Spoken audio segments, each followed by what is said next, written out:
Alhamdulillah, Alhamdulillahil malikil wahhab, ar-rahimit tawwab, khalaqan nasa kulluhum min turab. Wa hayya lima yukallimuna bihi mimma aqamahum min al-albab. Asyhadu an la ilaha illallah wahdahu la syarika lahu, bila syakkin wa la riyab. Wa asyhadu anna Muhammadan abduhu wa rasuluhu alladzi anzala 'alaihi al-kitab tawsiratan wa dhikra li ulil albab. Sallallahu alaihi wa ala alihi wa ashabihi wa man tabi'ahum bi ihsan ila yaumil ma'ad. Wa sallallahu tasliman katsiran.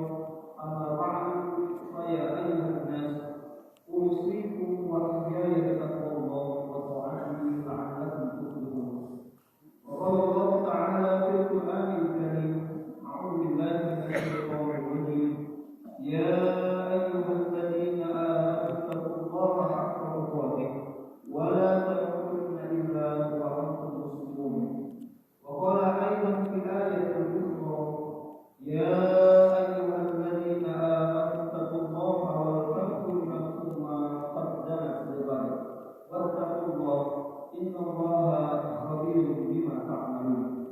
Sallallahu alaihi wa sallam rasulul karim wa nahnu ala dzalika minasyahidin wasyakirin walhamdulillahi rabbil alamin. Alhamdulillahilladzi an'amana bi ni'matis sihat wal afiyah. Sama-sama kita bersyukur kepada Allah Subhanahu wa taala karena Allah masih memberikan kita nikmat kesehatan, Allah masih memberikan kita nikmat keselamatan, Allah masih memberikan kita nikmat kesempatan, sehingga kita semua mampu hadir di sini dalam rangka melaksanakan kewajiban kita untuk sholat Jumat secara berjamaah tanpa kekurangan sebab apapun. Nasallallahu assalamu alaihi. Kita meminta dan memohon kepada Allah Subhanahu wa taala agar senantiasa diberikan kesehatan dan keselamatan. Walhamdulillahilladzi an'amana bi ni'matil iman wal Islam. Dan kita juga bersyukur kepada Allah Subhanahu wa taala, Allah masih memberikan kita nikmat iman dan Islam. Allahumma ahdina bil iman. Ya Allah, kalau kami hidup, ya Allah, hidupkan kami dengan iman. Allahumma ahdina bil iman. Kalau kami mati, ya Allah, matikan kami dalam keadaan iman. Allahumma ahdina bil iman. Ya Allah, matikan kami dengan iman kami, ya Allah. Wa adkhilna al-jannata ma'a iman. Masukkan kami ke syurga, ya Allah, dengan iman kami bersama iman. Salam dan salam semoga selalu tercurahkan kepada junjungan kita Nabi Muhammad sallallahu alaihi wasallam beserta para keluarga, para sahabat, para pengikutnya tetap istiqomah setia berada di jalannya sampai kepada kita pada kesempatan yang berbahagia ini. Mudah-mudahan dengan salawat yang kita panjatkan, dengan salawat yang kita sampaikan, kita semua yang hadir di sini khususnya termasuk orang-orang yang akan mendapatkan syafaat dari Muhammad sallallahu alaihi wasallam. Hadir kaum muslimin yang dirahmati oleh Allah Subhanahu wa taala. Lalu Allah Subhanahu berwasiat kepada diri kita khususnya dan kepada jemaah sekalian pada khususnya, mari kita senantiasa berupaya meningkatkan kualitas ketakwaan kita kepada Allah Subhanahu wa taala. Fi'il ta'at, menjalankan berbagai macam aktivitas ketaatan kita kepada Allah Subhanahu wa taala. Wajibnya menjauhi, menjauhi apa saja pahala kepada kita semua. Imam Ali bin Abi Thalib radhiyallahu anhu mengatakan, at-taqwa wa al-khawfu jalil. Takwa itu adalah takut kepada Allah Subhanahu wa taala. Kalau kita tanyakan kepada hati kita masing-masing, adakah rasa takut kita kepada Allah Subhanahu wa taala? Maka itu merupakan indikator takwa. At-taqwa wa al-amal bitanzil. Takwa itu adalah menjalankan apa yang telah Allah turunkan kepada kita semua. Allah menurunkan sesuatu, kita laksanakan. Allah melarang sesuatu, kita tinggalkan. Itu merupakan bentuk ketakwaan kita. At-taqwa huwa asyukru bil qalil. Takwa itu adalah bersyukur yang sedikit. Mungkin di dalam hidup kita merasakan banyak sekali yang namanya kekurangan, banyak sekali yang namanya kekurangan. Atau kita sebutkan dulu, atau kita berikan kepada Allah Subhanahu wa taala di balik segala kekurangan yang kita miliki, keterbatasan dan kesempitan, tetapi kita sudah mensyukurinya semua merupakan bentuk ketakwaan. At-taqwa huwa al-isti'dadu li yaumil wahid. Takwa itu adalah mempersiapkan diri kita dengan sebaik-baiknya untuk hari kiamat. Hadirin kaum muslimin sebagaimana yang dilakukan oleh Allah Subhanahu wa taala. Dikisahkan di zaman Rasulullah SAW ada seorang sahabat yang bernama Sya'ban. Sahabat Sya'ban ini bukan golongan dari sahabat yang populer seperti sahabat yang lainnya. Mungkin banyak dari kita yang tidak tahu siapa sahabat yang bernama Sya'ban.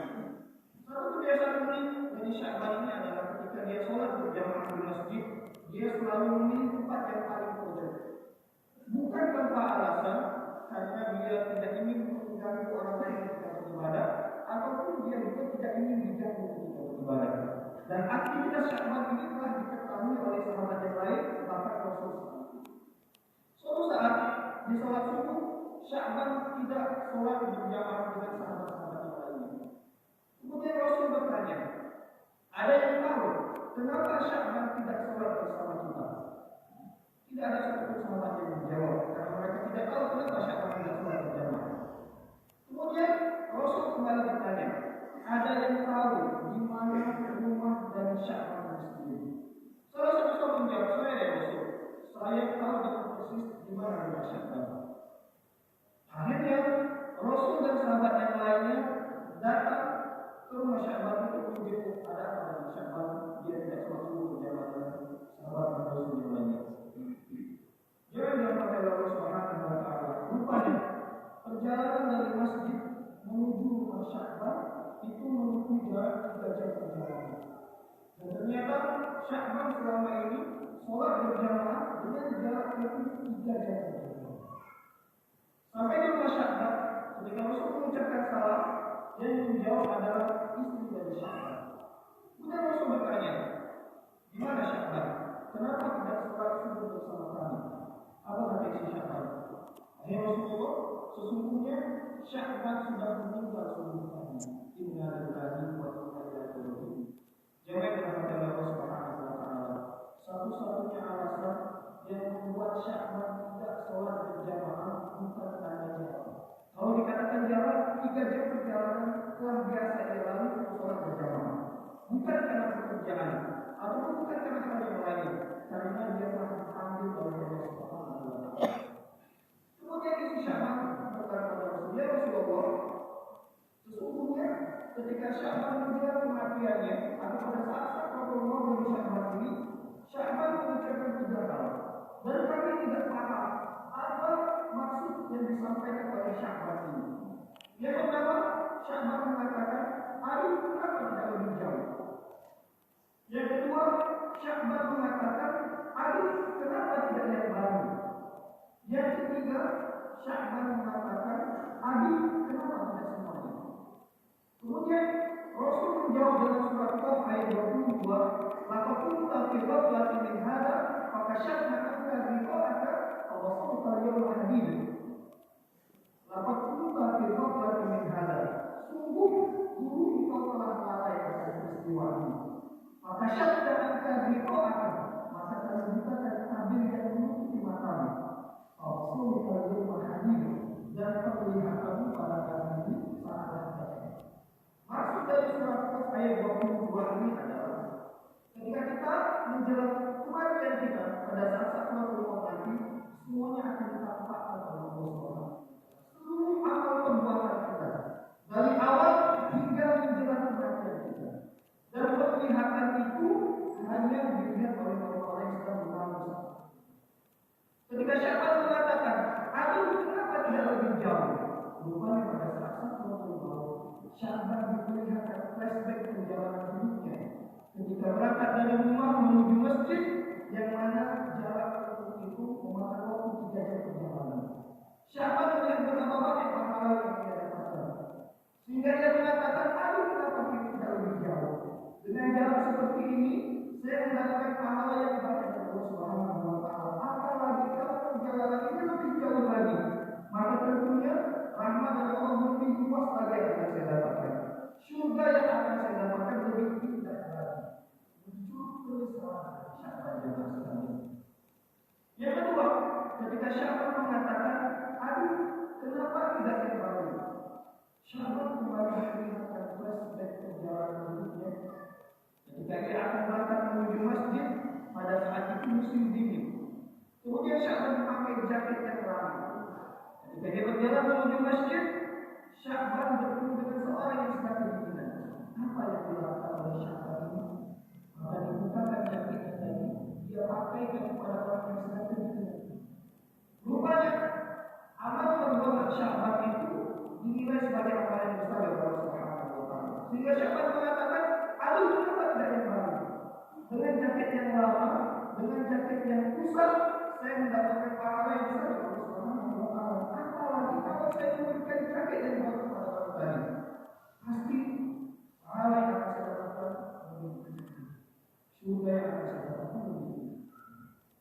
Yang ketiga, ketika Sya'ban mengatakan, aduh, kenapa tidak semuanya? Sya'ban kembali diperlihatkan flashback perjalanan hidupnya. Jika ia akan sedang makan pagi dengan sepotong roti. Jika akan makan, datang seorang pengemis yang minta makanan kepada Sya'ban. Apa yang dilakukan oleh Sya'ban? Memotong roti itu dengan bagian yang sama persis dengan Sya'ban. Maka pada pagi itu, Sya'ban dan pengemis makan bersama-sama dengan setengah roti masing-masing. Rupanya, amal perbuatan ini menjadi nilai yang besar di Allah Subhanahu wa Ta'ala. Sehingga Sya'ban mengatakan, aduh, kenapa tidak semuanya? Dengan sepotong roti saja, saya mendapatkan pahala yang besar dari Allah Subhanahu wa Ta'ala. Apalagi kalau saya memberikan semua roti tadi kepada pengemis tadi. Hadirin kaum muslimin, sebagaimana dirahmati oleh Allah Subhanahu wa Ta'ala. Hikmah dari kisah ini setidaknya mumpung masih diberikan kesempatan hidup oleh Allah Subhanahu wa Ta'ala, kita dituntut untuk optimal dalam setiap ibadah kita. Dituntut untuk maksimal dalam setiap perbuatan kita. Karena kita tidak tahu amalan mana yang benar-benar diberi oleh Allah Subhanahu wa Ta'ala.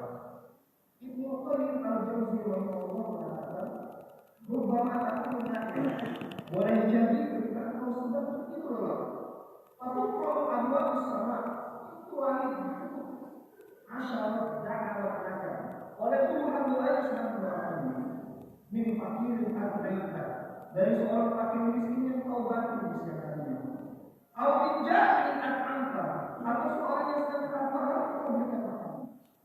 Al-min hazinin as'adta. Atau seorang yang sedang sedih hatinya engkau berikan kebahagiaan. Al-min amil ittasabta lahu. Atau seorang yang sedang berjalan bertemu denganmu engkau berikan senyuman. Al-min makhluk nafasatan. Atau seorang yang sedang kesulitan engkau berikan kemudahan. Fala tastahil bifikir khairi abadan. Jangan pernah meremehkan suatu perbuatan baik selama-lamanya. Karena bisa jadi melalui perbuatan itu kita dimasukkan surga oleh Allah Subhanahu wa Ta'ala. Hadirin kaum muslimin sebagaimana dirahmati oleh Allah Subhanahu wa Ta'ala. Jika kita mengatakan mari kita optimal dalam beribadah, mari kita maksimal dalam setiap ibadah yang kita lakukan, pertanyaannya adalah apa makna ibadah itu sendiri? Al-ibadatu hiya ismun jami' li kulli ma yuhibbu Allah wa yardahu min al-aqwal wal af'al az-zahirah wal batinah. Ibadah itu adalah segala sesuatu yang mendatangkan keriduan dari ciptaan dari Allah Subhanahu wa Ta'ala. Apabila kita melakukan sesuatu Allah itu Allah cinta, maka itu merupakan ibadah kita kepada Allah. Min al-aqwal, baik dari perkataan-perkataan. Jadi kita mengatakan perkataan yang baik-baik jemaah sekalian, maka perkataan itu juga menjadi bentuk ibadah kita kepada Allah Subhanahu wa Ta'ala. Salah satu perkataan atau ucapan yang baik adalah bentuk doa kita kepada Allah Subhanahu wa Ta'ala. Karena doa adalah senjata bagi orang yang beriman. Hadirin kaum muslimin sebagaimana dirahmati oleh Allah Subhanahu wa Ta'ala. Suatu saat Rasul mendatangi seorang sahabat yang bernama Mu'az. Rasul mengatakan, "Ya Mu'az, wallahi inni la'uhibbuka." Wahai Mu'az, demi Allah aku mencintaimu. Kemudian Rasulullah mengatakan, "Wallahi inni la'uhibbuka." Demi Allah aku mencintaimu wahai Mu'az. Kemudian Rasul mengatakan, "Mustika ya Mu'az, saya mewasiatkan kepadamu wahai Mu'az. La tad'anna fi kulli salatin aqul." Jangan pernah tinggalkan di setiap akhir sholat engkau mengucapkan doa, Allahumma a'inni ala dzikrika wa syukrika wa husni ibadatik. Allahumma a'inni, ya Allah, tolonglah aku ala dzikrika untuk selalu mengingatmu. Kita ini termasuk orang-orang yang selalu ingat pada Allah Subhanahu wa taala. Bagaimana aktivitas kita? Diaman. Ketika berdiri, ketika bekerja, ketika aktivitas, ingat pada Allah Subhanahu wa taala.